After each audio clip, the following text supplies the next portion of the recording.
ingat dukun as, dukun sakti yang tega habisi 42 pasiennya?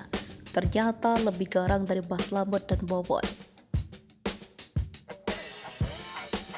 Viral terkuak kasus Bas Slamet si dukun sakti yang tega menghabisi dan mengubur 12 korbannya pada 3 April lalu.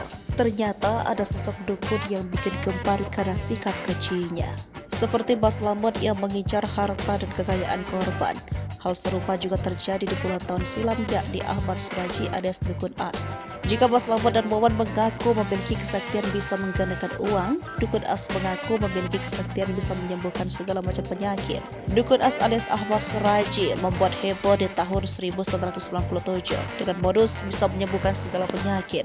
Dukun as menarik pasien hingga 42 orang perempuan. Ia menjebak dan kemudian menghabisi para pasiennya yang semuanya wanita dan kemudian dikubur di kebun tebu.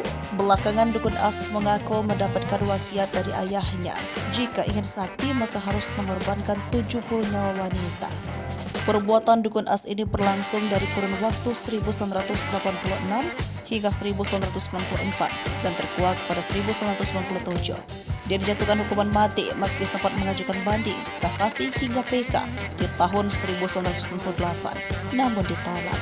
Sementara itu, pada awal Januari 2023, masyarakat juga digegerkan kasus berantai yang dilakukan Wawon Erawan. Bersama dua rekannya, Solihin alias Duloh dan Dede, Wawon membunuh 9 orang di Cianjur dan Bekasi. Di saat para korban yang sudah menyetorkan uang menagih janji, Wawon CS langsung beraksi menghabisi nyawa mereka.